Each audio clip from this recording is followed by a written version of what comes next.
Hak fasal şuraya mı? Hak fasal mesela kalıbımsa az hak fasal. Her şey kalıbı yastığı. Kimin aldı? Hay. Sonra lazım habersin, lazım işe.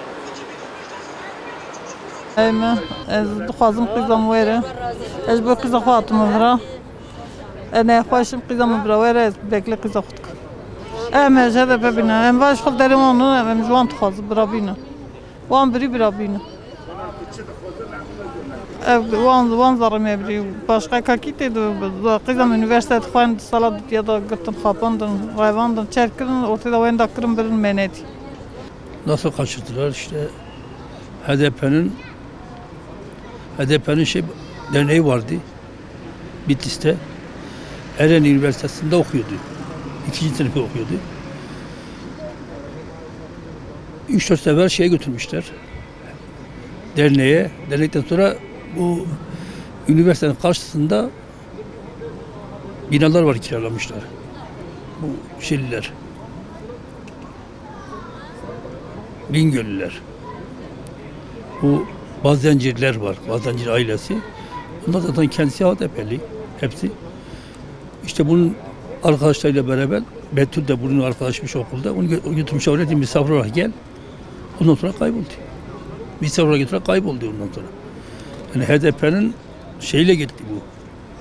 O dernekle beraber HDP'ci, o 3 tane kızda 2 tanesi HDP'ciydi, bir tanesi yok. Betül HDP'ci değildi. Onu da götürdüler. 15 günlük çocuk da onu da götürdüler. Ben şimdi kızımı HDP'den istiyorum.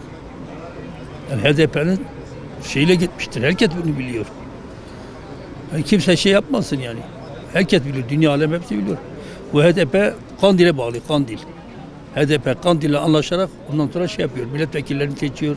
Her şeyi tutuyor. Madem öyleyse 41 tane şu anda milletvekili var. Hiçbirinin çocuğu dağda var mı? Kendi çocuklarını dağa göndersin. Niye onu bunun çocuklarını gönderiyor? Neden gönderiyor? Sebebini öğrenmek istiyorum aslında. Çıkıp konuşamıyorlar. Çıkıp gelip konuşsalar bana. Ne var hele? Niye gönderiyorsunuz? Kendi çocuklarınızı önce gönderin. Ya hepsi yalan.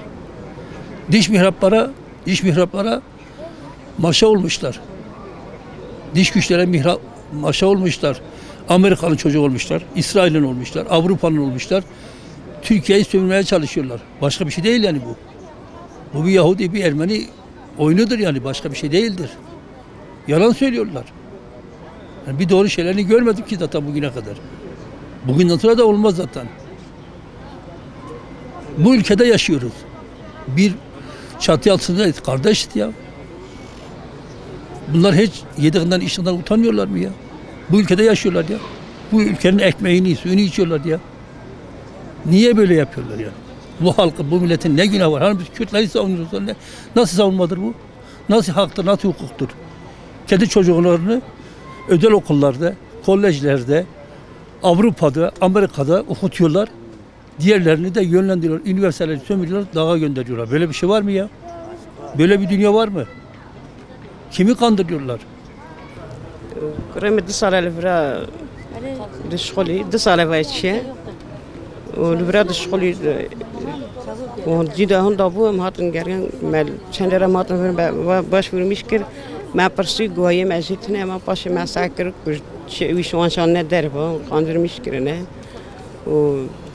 وانش مرة نقول شدربه قوية ما زيتنا ما قرقوليش مرة قوية شدربه ومهاتن ديسا مالوان أكر قلت لنا باش ما ساكر وانشان بيا وجوي بردا ما تخبر كي جسانة كريه وجوي بارتي عاجز وجوي أوكي فكرة يتنبو ويقاندر مشكلة برنش خواهي ويش مال بالي بحثه وي بارتي جتكر جين أفراد ذكر ما يعني بار نذكر كشوا الفرد الشغلي سيتشان ما هي والفرد الشغلي ويقاندر مشكلة برن ونا خبرك دايما ونا أمهرا ليش ما بيا ما أمهرا قولش مش ناوي قلت هاي ما جتنا يا أم نصانن نيش ما ناخوزن İşki mevant hebe evde ya sada emri bir partiye koymıştın. O mes paşa derket kuş fırçıya. Zaten herkes kuş bir teş bir varaydı kendisinin. Da pivit xozum ku krem çoğu birine brau savayın jin. اما دخوزن که هم بینن و دکارن جوینن چه هم برن نشاندنه براسان گیری وینه چی از بیت خوزن